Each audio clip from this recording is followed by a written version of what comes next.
Hi అండి, welcome to my channel. AP ఉద్యోగులకి పెన్షనర్లకి జమ అయ్యేటువంటి పెండింగ్ డిఏ బకాయిల లిస్ట్ అయితే విడుదల కావడం జరిగిందండి. ఏ బకాయిలు ఎంత అరియర్స్ రావాలి, ఎన్ని డిఏలు పెండింగ్లో ఉన్నాయి, పూర్తి వివరాలు వీడియోలో తెలుసుకుందాం.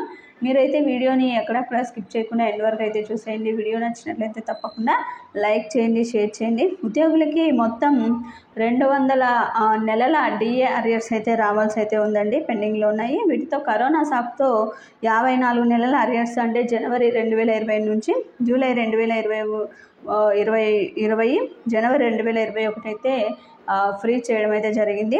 ఇంకా జూలై 2018 డిఏ 30 నెలలు, జనవరి 2019 డిఏ 31 నెలలు, అదేవిధంగా జూలై 2019 డిఏ 30 నెలలు, జనవరి 2020 డిఏ 24 నెలలు, జూలై 2020 డిఏ 18 నెలలు, జనవరి 2021 డిఏ 12 నెలలు, జూలై 2021 డిఏ 6 నెలలు, జనవరి 2022 డిఏ 18 నెలలు, జూలై 2022 డిఏ 16 నెలలు.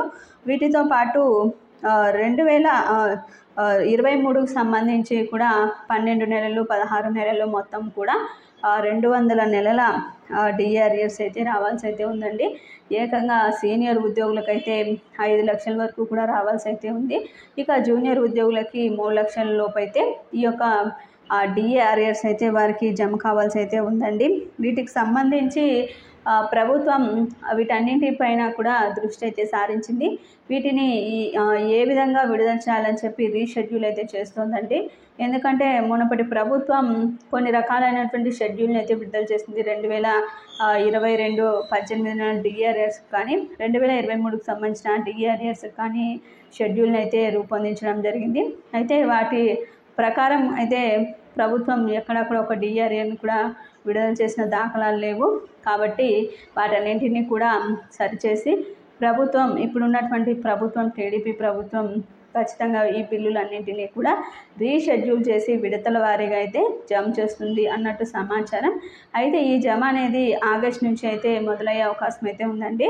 ఆగస్టు మధ్యలో కానీ లేకపోతే నెలాఖరు నుంచి కొని ఈ డిఏ అరియర్స్ అనేటివి విడతల వారీగా అయితే జమ అవుతాయి అన్నది తాజా అప్డేట్.